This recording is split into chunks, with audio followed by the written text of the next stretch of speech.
New hypertension guidelines lower the threshold for high blood pressure. Trump nominates a new HHS secretary, and many consumers now have access to less expensive ACA plans. Welcome to This Week in Managed Care. I'm Laura Jost.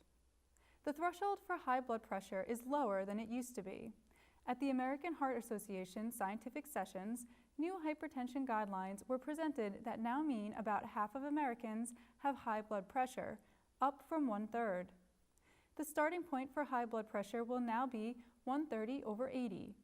Even though another 14% of Americans will now be diagnosed with hypertension, only 1.9% more will need prescriptions, because the guidelines will rely heavily on lifestyle modification.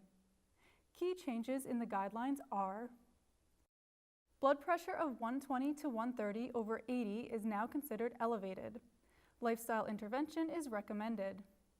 Stage 1 hypertension covers blood pressure of 130 to 139/80 to 89.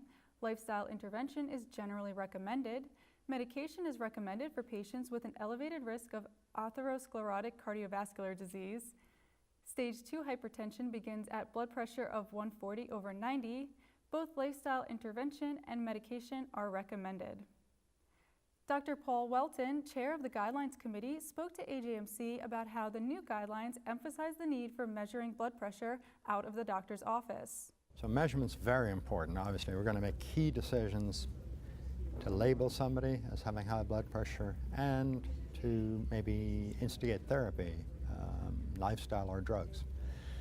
And so we emphasize accurate measurements of blood pressure. We emphasize getting the average estimate of blood pressure.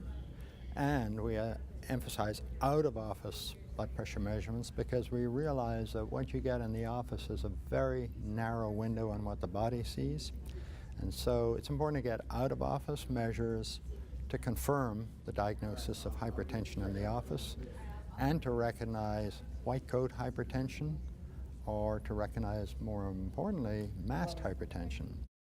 Other content from AHA includes the latest results of using PCSK9 inhibitors in the highest risk patients and the impact on costs of giving patients with cardiovascular disease a combination of rivaroxaban and aspirin.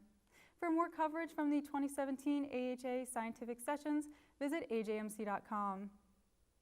The position of HHS Secretary has been left vacant since Dr. Tom Price resigned in late September, but President Donald Trump has finally nominated a replacement.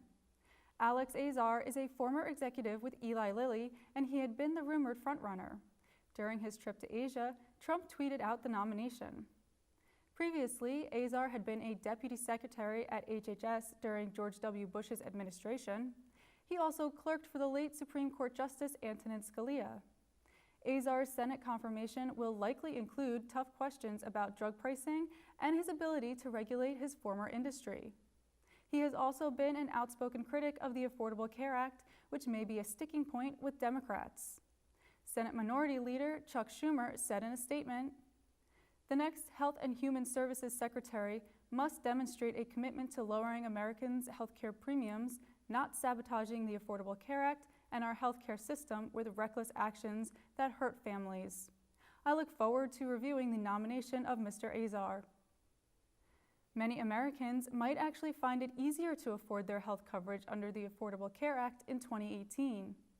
A recent analysis from the Kaiser Family Foundation found that 4.5 million Americans who are uninsured and eligible for an ACA plan could actually get a bronze plan for free once they take the income-related premium tax credit. The foundation also determined that 5.8 million uninsured and eligible Americans can now buy a plan for less than the cost of the penalty for not having coverage. However, the future of the individual mandate remains unclear, as Republicans are tying a repeal of it to their tax plan. Finally, patient-centered oncology care took place in Philadelphia this week. AJMC presented Dr. Ilana Greitz with the 2017 CIMA-S Synod Emerging Leader in Managed Care Research Award. The award was established in honor of the late Dr. Sonad and recognizes the achievements of early career researchers in the field of managed care.